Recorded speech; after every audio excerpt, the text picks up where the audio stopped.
Путешествуя по Израилю, я посетила Яффа, являющийся одним из древнейших городов Израиля. Этот старинный город-крепость сегодня является частью Тель-Авива и одной из основных достопримечательностей города. Сравнивая с другими прибрежными городами Израиля, Яффа можно смело назвать одним из наиболее колоритных и интересных из-за огромного количества легенд и преданий, окутывающих город, исторических и культурных достопримечательностей, которые здесь встречаются на каждом шагу, и удивительной атмосфере, царящей в этом городе-порте. Говоря об одной из многочисленных легенд, связанных с Яффа, нельзя не отметить предание о том, что город был образован одним из сыновей Ноя. А помните древнегреческий миф о прекрасной Андромеде, прикованной к скале и отданной на съедение ужасному морскому чудовищу? Да-да, эта легенда также связана с Яффой, и говорят, что именно здесь отважный Персей победил морское чудовище, освободил возлюбленную и взял ее в жены. Сегодня, прогуливаясь по старому Яффа, вы сможете даже увидеть древние камни, отколовшиеся от знаменитой скалы Андромеды и дошедшие до наших дней. Однако оставим легенды и перейдем к настоящей истории этого прекрасного города. Первые упоминания о Яффа датируются временами Древнего Египта, когда воины фараона Тутмоса III захватили город, сделав его частью великого древнеегипетского царствия. Во время правления римлян город развивался и процветал, превращаясь в один из наиболее значимых торгово-экономических объектов Римской империи. Во время Иудейской войны город был разрушен до основания и некоторое время лежал в руинах. В средние века Яффа был захвачен арабами и постепенно утратил статус торгового города. С началом крестовых походов, когда город попал под власть ордена тамплиеров, ситуация меняется. Яффа превращается из портового города в важный стратегический торговый объект в королевстве крестоносцев. Но спустя время город вновь оказывается под властью мусульман, которые разрушают его до основания. Лишь спустя несколько веков город оказывается во владении Наполеона. В 1950 году Яффа и Тель-Авив объединяются в единое образование, что тем не менее не повлияло на своеобразие и неповторимость этого старинного города-порта.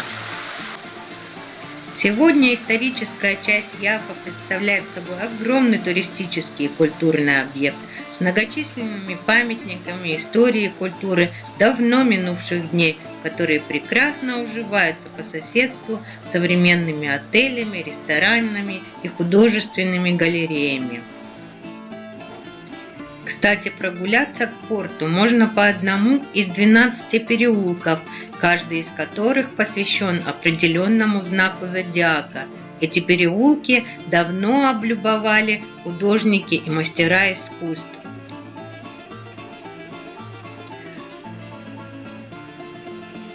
Самым знаковым объектом для христиан является церковь Святого Петра, нынешнее здание которого возведено в XIX веке францисканцами на том месте, где во времена крестоносцев стояла крепость.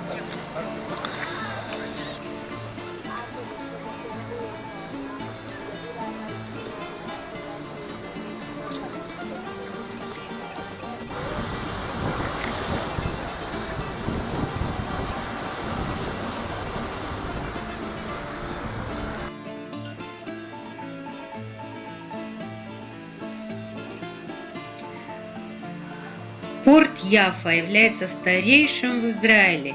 Его история насчитывает более 3000 лет. Первые упоминания о порте встречаются в книге Иоанна. В период турецкого владычества именно через этот порт прибывали первые еврейские переселенцы из Европы. В XIX веке Порт Яффа обслуживал не одну мировую судоходную компанию и принимал более 5 пассажирских лайнеров еженедельно. В начале 20 века порт реконструировали, построили волнорезы, телеграфные линии, склады и маяк. Кстати, маяк расположен прямо над портом на скале Андромеды. Сегодня порт Яффа функционирует как небольшой рыбацкий порт и место отдыха с множеством разнообразных кафе и ресторанов, в которых можно насладиться вкуснейшими блюдами из даров моря. А так как Яффа расположена непосредственно на территории Тель-Авива, добраться до него не составит труда. От городского центра Тель-Авива вы можете пройтись пешком пару километров вдоль морского побережья по направлению к порту. Для менее выносливых вы можете проделать этот же путь на арендованном автомобиле, либо такси. Проезд будет стоить около 25 шекелей. Хотя если день выдался не очень жарким и солнечным, то 30-минутная прогулка до Яффа будет отличным времяпровождением. Автобусный маршрут номер 46 довезет вас до одной из улиц Яффы. Проезд будет стоить 6 шекелей.